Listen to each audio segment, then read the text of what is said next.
वल्लरी, आज आपल्याला गणपतीची मूर्ती फायनल करायला जायचं लक्षात आहे ना तुझ्या? नाही नाही प्रेरणाताई, हो विसरले नाही मी. आज आपण मूर्ती बुक करायला जाऊच यार. पण सोबत डेकोरेशनची काही आयडिया आहे का तुमच्या डोक्यामध्ये? म्हणजे मखर वगैरे सजवायचं आहे ना आपल्याला. काय ना, मी खूप एक्साइटेड आहे. हो, सगळंच करावं लागेल. केवढा तो उत्साह वल्लरी. हो, उत्साह नसणार तर काय असणार. हो, ह्या वर्षी पहिल्यांदाच माझ्या नवीन घरात गणपती बसणार आहेत. मुंबईत आल्यानंतर मी पहिल्यांदाच एवढा मोठा गणेशोत्सव पाहिलाय हो. सगळ्यांचे देखावे किती सुंदर असतात नाही. तेव्हापासून मी ठरवलंय मला सुद्धा आपल्या गणपतीसाठी काहीतरी सुंदर देखावा करायचा आहे. चालेल ना, आयडिया मस्त आहे. पण स्पेसिफिक काही आहे का तुझ्या डोक्यात? म्हणजे मला एक्झॅक्ट नाही सांगता येणार, पण एक आयडिया आहे माझ्या डोक्यात. म्हणजे बघा ना, आपल्या भारतातल्या अशा स्त्रिया ज्या प्रेरणा देऊन जातात, त्या स्त्रियांचे आपण फोटोज किंवा कटआउट्स लावून त्यांची माहिती दिली तर. म्हणजे बघा ना, आपल्या आनंदीबाई झाल्या, सावित्रीबाई फुले झाल्या, जिजामाता झाल्या, रमाबाई झाल्या, अशा स्त्रियांचे आपण जर का कटआउट्स लावून त्यांची माहिती देऊन आपला देखावा सुंदर केला तर काय वाटतं तुम्हाला? वा वल्लरी, एक्झॅक्ट सांगता येणार नाही असं म्हणता म्हणता खूप छान कल्पना सुचवलीस गो. ते पण खरं सांगू का, ही अशी कल्पना ना फक्त तुलाच सुचू शकते, कारण तू ग्रेट आहेस. पण माझ्याकडे एक कल्पना आहे. त्या सगळ्या ज्या खूप खूप ग्रेट स्त्रिया आहेत ना, त्यांचे फोटोज आपण लावणार आहोत, त्याच्याच बरोबरीने तुझाही फोटो लावूया आपण देखाव्यात. कारण तू आम्हा सगळ्या जणींचे इन्स्पिरेशन आहेस. ग्रेट आहेस तू. माय व प्रेरणाताई, काय होतो मी एवढं काही मोठं काम नाही केलंय मी. तुम्ही जरा अति कौतुक करता माझं. अशी कशी मोठी नाहीयेस?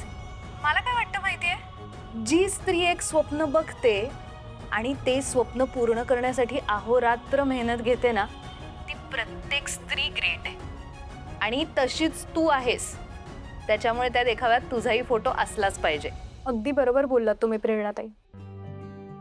पण एक गोष्ट सांगू का, असंच असेल ना तर तेजाताई, श्वेताताई, मिठूताई आणि तुम्हा सगळ्यांचाच फोटो सुद्धा या देखाव्यामध्ये लावायला हवा. तुम्हाला आठवतंय का हो प्रेरणाताई, हे असले काही विषय असले किंवा फेस्टिवल्स असले की आपल्या श्वेताताई, त्यांचा उत्साह किती वेगळाच असायचा नाही? सगळ्यामध्ये पुढे असायच्या त्या. पण आता बघा ना, अशा गायब झाल्यात की आपल्याला काही कॉन्टॅक्टच करत नाही. कुठल्याच प्रोग्रामला नसतात त्या हल्ली. मी काय म्हणते, आपण त्यांना जाऊन भेटायचं का? चालेल. नाही, काही दिवस माझ्याही डोक्यात येतच आहे की आपण डायरेक्टली एकदा तिला भेटायलाच जावं. नाही, संसारात गुंतणं साहजिक आहे, पण तरी एवढी काय बिझी आहे ती, ते जाणून घ्यायचंच आहे मलाही. नाही, गुरफटणं तर साहजिकच आहे, पण तरी सुद्धा मला असं वाटतंय की स्वतःसाठी, मैत्रिणींसाठी थोडा तरी वेळ काढायला हवा त्यांनी. एक्झॅक्टली. नाही, आपण जाऊच या तिला भेटायला. आणि मी तर म्हणते तेजालाही घेऊन जाऊया बरोबर. म्हणजे कसं, तेजा छान झापून काढेल तिला. अगदी खरं बोललात तुम्ही. आपण तेजाताईंना ना घेऊनच जाऊया. त्या बरोबर धडा शिकवतील त्यांना. हो, डन. डन. आपण जाऊया नक्की तिला भेटायला. आणि तेजाशी मी कोऑर्डिनेट करते. चल, बाय.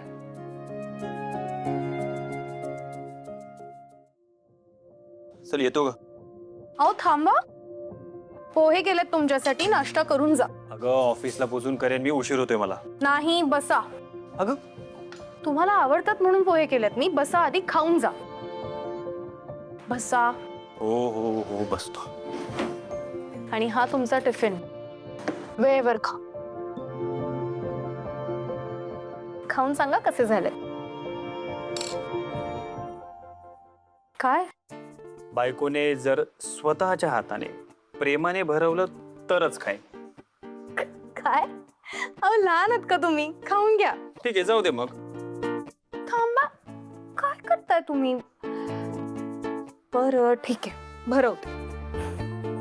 तुम्ही पण ना लहान झालात एकदम. हे घ्या. कसे झाल्यात? उत्तम. ठीक आहे.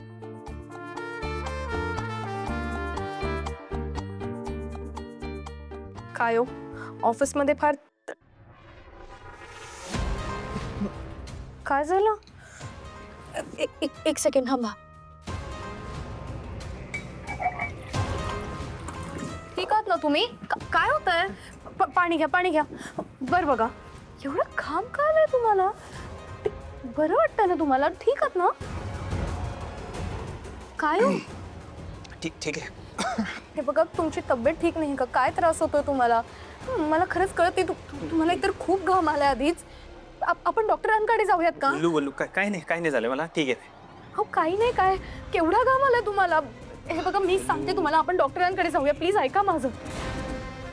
ठीक आहे. ठीक आहे. अचानक तुम्ही जरा फोन ठेवता का बाजूला? काय चाललंय तुमचं? एकतर बरं नाही वाटत आहे, त्यात खाण्याकडे लक्ष नाहीये तुमचं. काम कामाच्या वेळेला करा आणि खायच्या वेळेला खाऊन घ्या आधी. बोलू, महत्वाचा कॉल आहे, घ्यावा लागेल मला. ऐका ना, मला माहिती आहे महत्वाचा कॉल आहे, पण तरी सुद्धा आता ना तुम्हाला खरंच ब्रेकची गरज आहे. तुम्ही काम आणि पर्सनल लाईफ खरंच डिफरन्शिएट करू शकत नाही आहात. बोलू, ऐक ना. तू मला नको शिकू. मी आता काय करायला पाहिजे? प्लीज यार, महत्वाचा कॉल आहे म्हणून मला बाहेर जाऊन बोलायचंय. अरे, काय चाललंय तुमचं? महत्वाचाच कॉल आहे ना, मग तो तुम्ही इथेही अटेंड करू शकतात खात खा. पण तुम्हाला आय गेस काहीतरी लपवायचंय माझ्यापासून, म्हणून हे सगळं करताय तुम्ही. इतकं काय महत्वाचं आहे जे तुम्ही माझ्यासमोर नाही बोलू शकत आहात? बोलू, अगं काही गोष्टी घरातल्यांसमोर नाही बोलू शकत म्हणून मला बाहेर जाऊन बोलायचंय. तुला सगळ्यातलं सगळंच कळायला पाहिजे. हा हट्ट काय? So please. मला माहिती तुम्ही माझ्यापासून काय लपवताय ते. हेही माहिती आता कोणाचा कॉल आलाय. एक स्पष्टपणे विचारू का? तुम्ही मौसमी केमिकल्सच्या बाबतीत माझ्यापासून आणखी काही लपवताय का? हे बघ वल्लरी, मी याआधी तुला सगळ्या गोष्टी क्लिअर केल्या. मी काही चुकीचं केलेलं नाहीये, तरी सुद्धा तू संशय का घेते? पुन्हा तेच तेच तेच.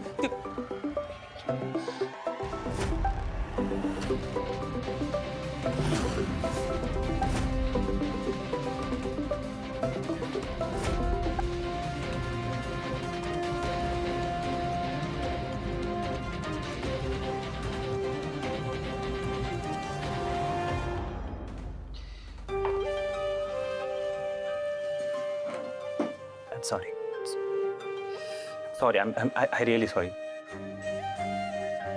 बोलू, होतंय काय माहिती का की डोक्यात ना सतत काम काम आणि काम आहे. त्यामुळे स्ट्रेस वाढतोय, त्यामुळे चिडचिड होते. आपल्या दोघांच्याही डोक्यात सतत काम काम, त्यामुळे तुझीही चिडचिड, माझीही चिडचिड. त्यामुळे आपण दोघांनी या गोष्टी खूप शांतपणे हँडल करायला पाहिजे. इनफॅक्ट मी शांतपणे हँडल करायला हव्या ह्या गोष्टी. I am really very sorry.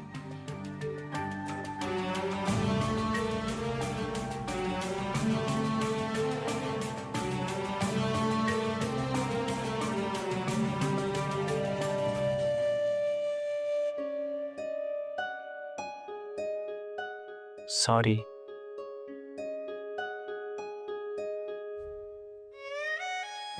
Sorry ना बोल.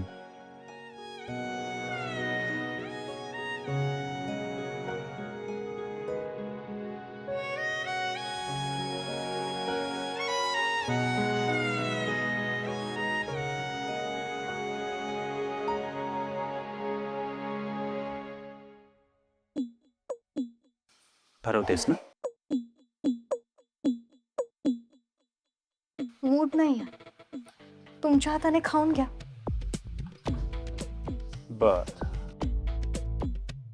अच्छा, म्हणजे बायको रुसलीये तर आता तिने आपल्याला नाही तर आपण तिला भरवायला पाहिजे ना,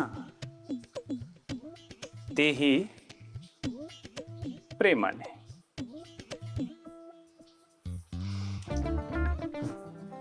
चालेल.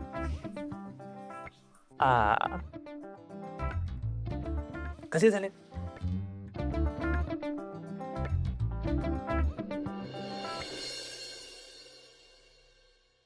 माय मी मला स्वतःच्या डोळ्यांनी पाहिलं. असे झगडत होते दोघं, असे झगडत होते का विचारूच नका ना. काय सांगता सासूबाई? मग म्हणजे प्रेमानं खाऊ घालता घालता अचानक भांडण सुरू झालं. हो ना. पण तुला सांगते, माझ्या मनाला गैरा त्रास होई राहिला होता. अरे त्याला श्वास बी नव्हता घेता येत आणि असा घाम चाली राहिला होता, असा घाम चाली राहिला होता का बस कधी. तरी बी ती माया तोंडाले कुलूप लावायला तयार नव्हती. पण मला सांग, त्याला त्रास का बरं राहिलाय? त्याला बीपीचा त्रास त्यांनी चालू होई गेला. का प्रवाह? ते मनोज भाऊजी काय तुमच्यासारखे आहेत का लेचे पेचे आला वाराने गेले उडून? काम करतात ते, जास्तीचं काम झालं असेल म्हणून झाला असेल त्रास. खूप पैसे कमवणाऱ्यांना खूप विचार करायला लागतो हा, त्यामुळे टेन्शन असतात त्यांना. ज्यांना कामच नाही त्यांना कसलं आलंय टेन्शन.